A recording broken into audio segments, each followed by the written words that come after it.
मैं हूं अनु सिंह और आप देख रहे हैं यूपी उत्तराखंड का नंबर 1 क्राइम शो अक्षम में, जहां होती है हर वारदात की पूरी पड़ताल, हर गुनहगार का पूरा हिसाब किताब, जुर्म की दुनिया की पूरी तहकीकात, क्योंकि हर अपराध होता है अक्षम में।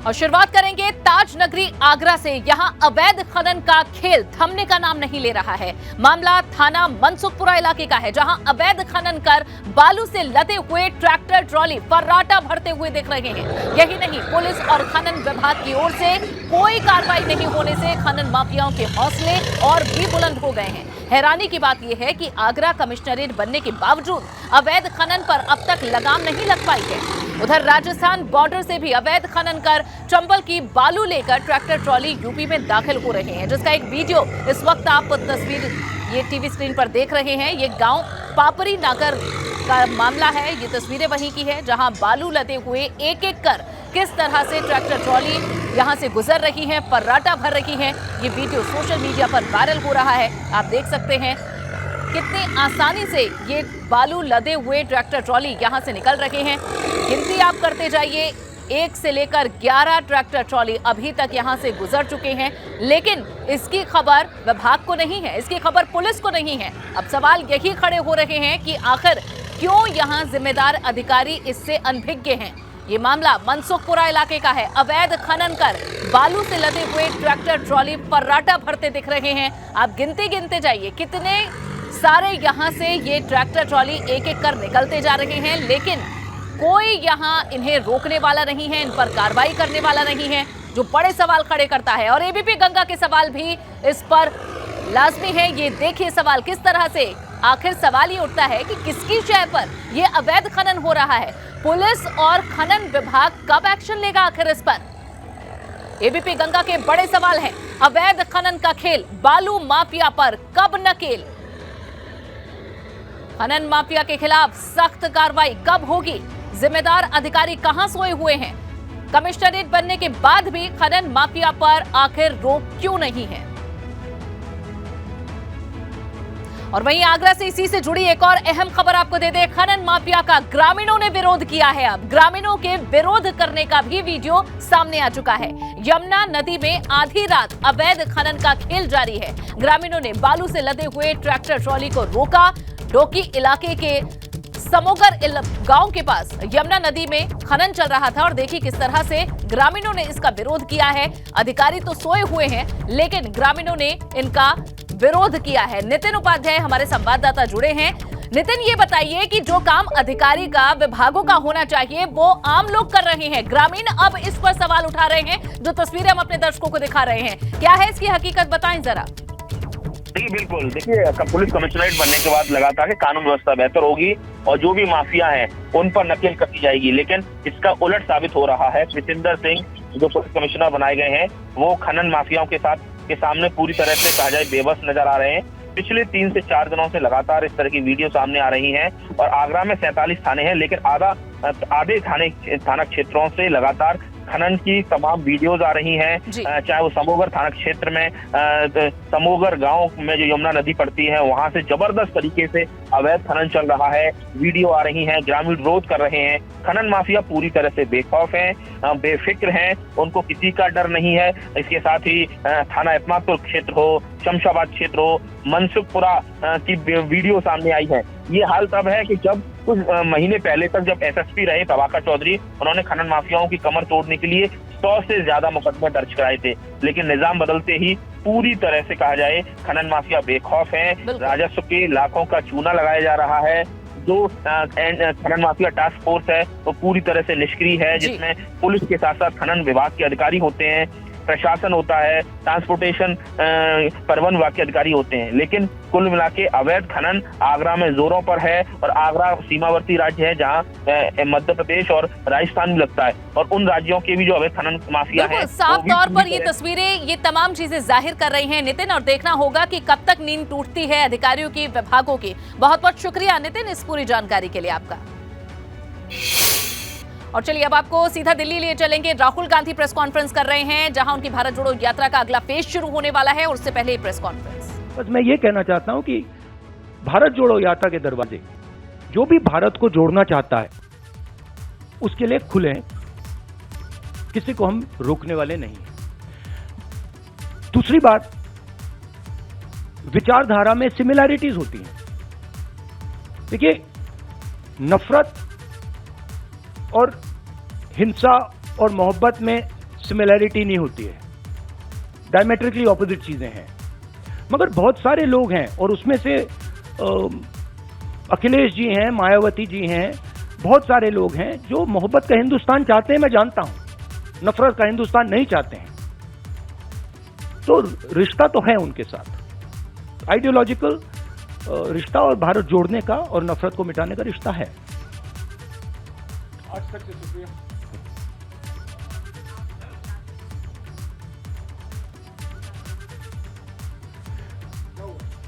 आज तक से शुक्रिया।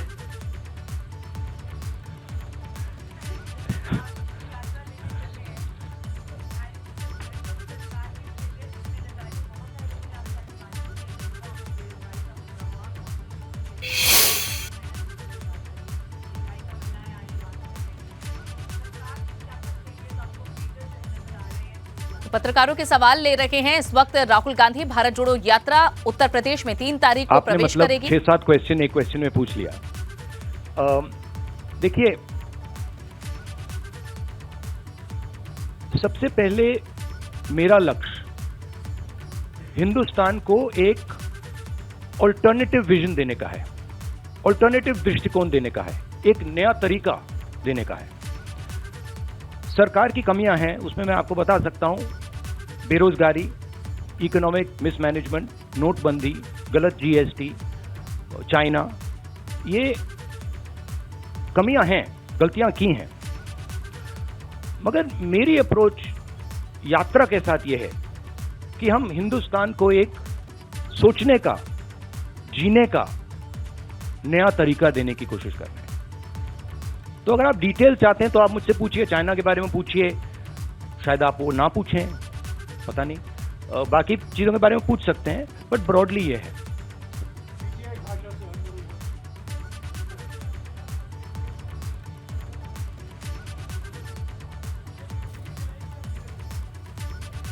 हाँ, तो राहुल गांधी की ये प्रेस कॉन्फ्रेंस इस वक्त दिल्ली में चल रही है। मतलब ये कहाँ है? ये मतलब दिल्ली में तो है ना, हम ये कहीं और बैठे हैं? ये भैया एआईसीसी ऑफिस है नहीं है? एआई अभी है ना? हाँ, तो मुझे पता नहीं, मतलब मुझे तो लग रहा है भैया, पता नहीं मेरी दूसरी रियलिटी हो, आपकी दूसरी रियलिटी हो, मगर मुझे तो ये न्यू दिल्ली दिख रहा है। तो एक एक कर सभी सवालों के जवाब राहुल गांधी इस वक्त दे रहे हैं। हाँ, ये तो बहुत कैंपेन चलाते हैं, उनके पास पैसे की कोई कमी नहीं है, कैंपेन ही कैंपेन चलाते रहते हैं। मगर जो मैंने कहा, और बड़ी इंटरेस्टिंग बात है, और मैं इसको 99% बिलीव करता था, 100% बिलीव नहीं करता था, मगर अब मैं 100% बिलीव करता हूं कि सच्चाई को कोई भी कैंपेन, कितना भी पैसा नहीं छिपा सकता, नहीं मिटा सकता। तो ये मेरे लिए बहुत मतलब इंटरेस्टिंग ऑब्जर्वेशन है।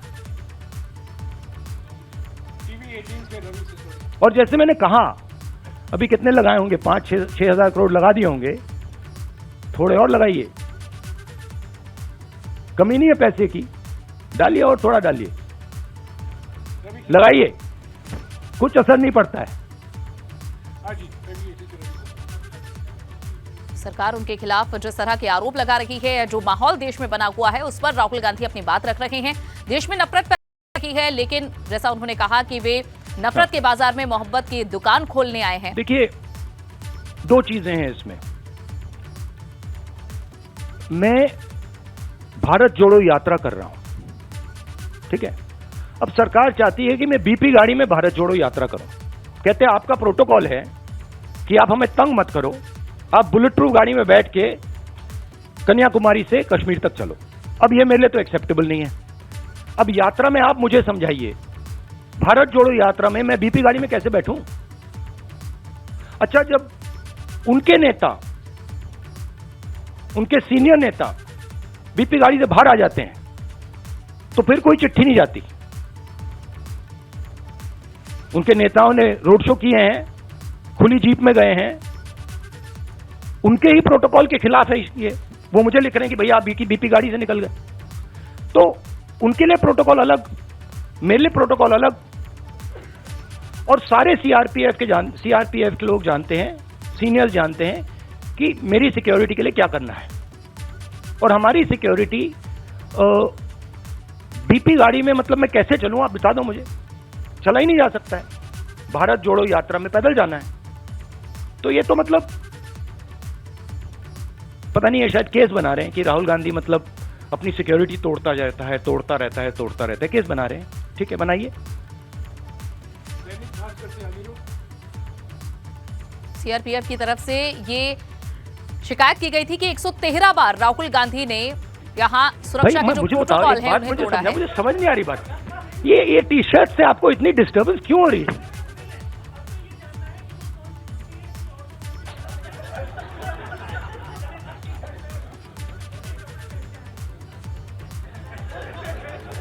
मतलब एक भी यहां टी शर्ट में नहीं बैठा है।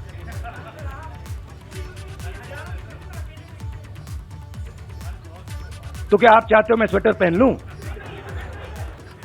मतलब इससे इतनी डिस्टर्बेंस क्यों नहीं है लोगों को?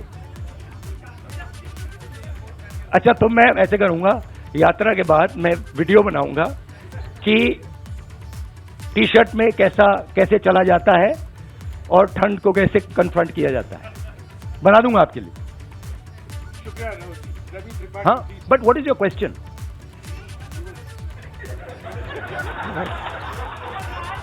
मैं क्या बताऊं भाई?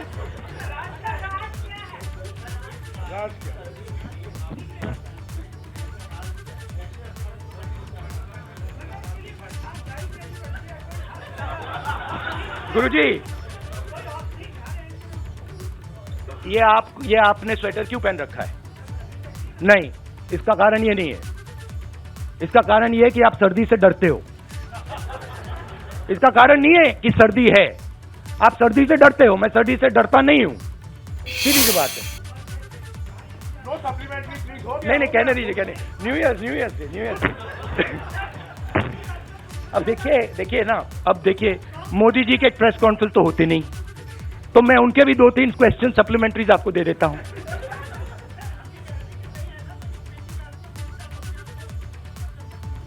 नहीं, एक्चुअली मैं आपको सीरियसली बताऊं, मुझे ठंडी नहीं लग रही अभी तक। और मैं पता नहीं, मुझे लग नहीं रही है। मगर मैं सोच रहा हूं कि जैसे ही मुझे ठंड लगनी शुरू हो जाएगी, मैं मतलब स्वेटर पहनना शुरू कर दूंगा। बट अभी तक मुझे ठंड नहीं लग रही है।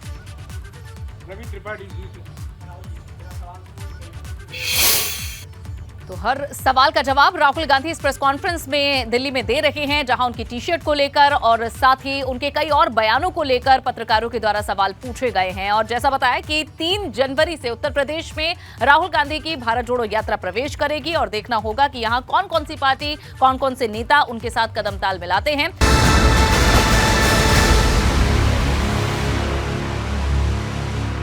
उत्तर प्रदेश में बिल्डर्स पर नजर रखने वाली संस्था यूपी रेरा ने मनमानी करने वाले रियल एस्टेट डेवलपर्स के खिलाफ नए साल से पहले कड़ा कदम उठाया है। ग्रेटर नोएडा में उत्तर प्रदेश भू संपदा विनियामक प्राधिकरण यानी कि रेरा ने अपनी 112वीं बैठक में आदेश का पालन नहीं करने पर 11 बिल्डर्स पर 1.77 करोड़ का जुर्माना लगाया है। कार्रवाई से पहले बिल्डर्स को कई बार चेतावनी दी गई थी, लेकिन इस पर कदम नहीं उठाए गए, जिसके बाद ये सख्ती दिखाई गई है। सभी बिल्डर्स को 1 महीने के अंदर जुर्माने की राशि जमा करने के आदेश दिए गए हैं। साथ ही 15 दिन के अंदर आदेशों का पालन कर यूपी रेरा को रिपोर्ट देने के लिए भी कहा गया है। सबसे ज्यादा रुद्रा यहां बिल्डवेल होम्स पर 49.26 लाख रुपए का जुर्माना लगा है, तो दूसरी तरफ सिक्का इंफ्रास्ट्रक्चर पर 29.88 लाख का जुर्माना लगा है। रेरा अधिकारियों के मुताबिक बिल्डर्स को 1 महीने के अंदर ये धनराशि जमा करनी होगी और ऐसा नहीं करने पर आरसी जारी की जाएगी।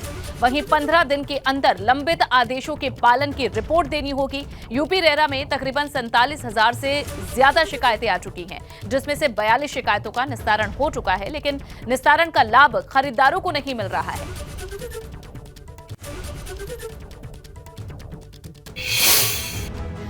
बढ़ेंगे आगे। एक बड़ी खबर आपको लखनऊ से दे दें, जहां मोहनलालगंज में वकीलों का हंगामा देखने को मिला। रायबरेली लखनऊ हाईवे पर जाम लगा दिया गया। पुलिस पर वकील की पिटाई का आरोप है।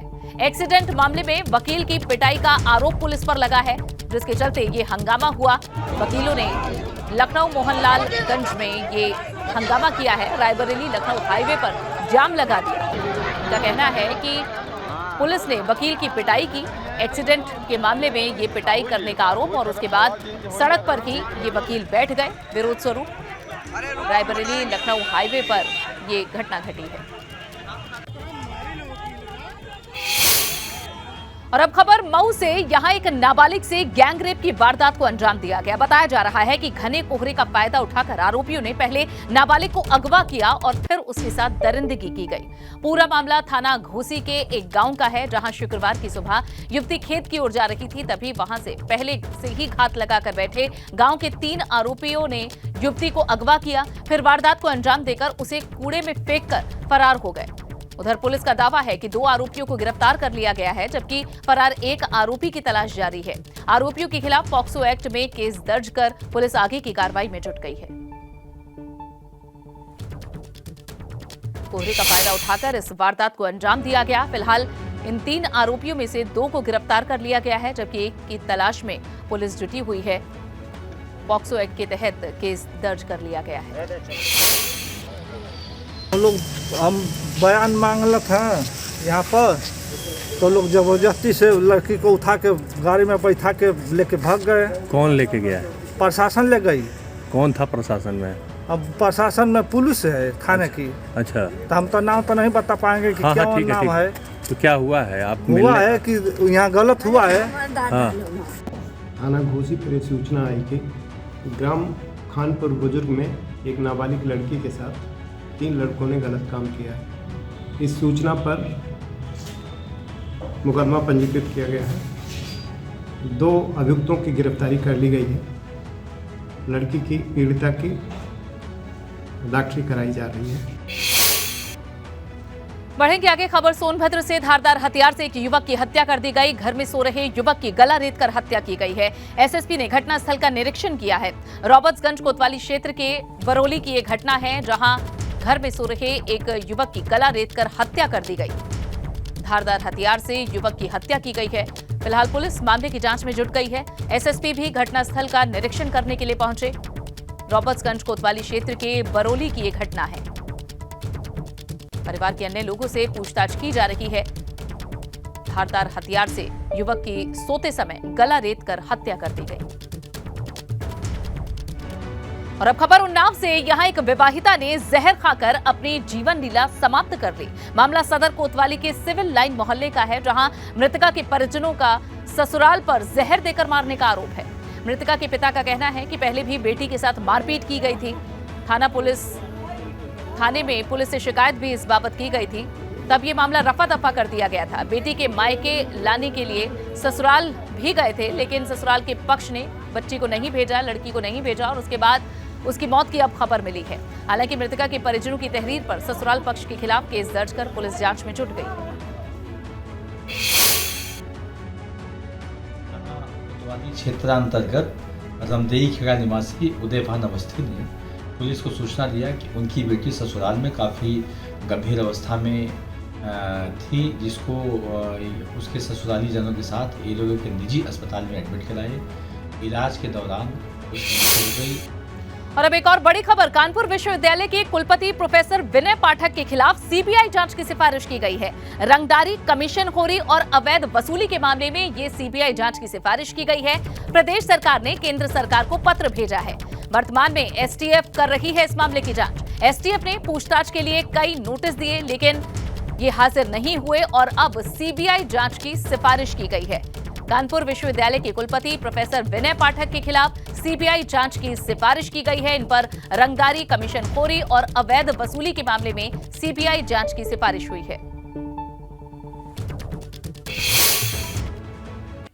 और अब रुक करेंगे मेरठ का, जहां बच्चों के बीच विवाद में 2 पक्षों के बीच मारपीट हो गई। दोनों ओर से लाठी डंडे और पत्थरबाजी हुई है।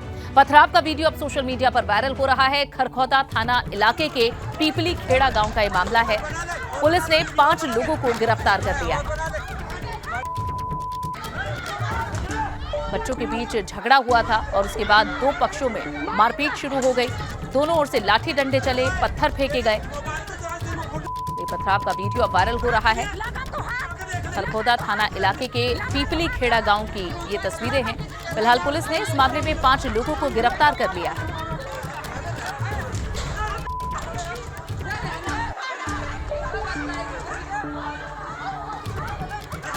बच्चों के बीच झगड़ा हुआ और उसके बाद दो पक्ष आपस में भिड़ गए।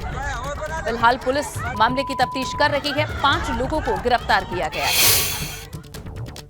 और चलिए इसी के साथ अक्षम्य में फिलहाल के लिए बस इतना ही।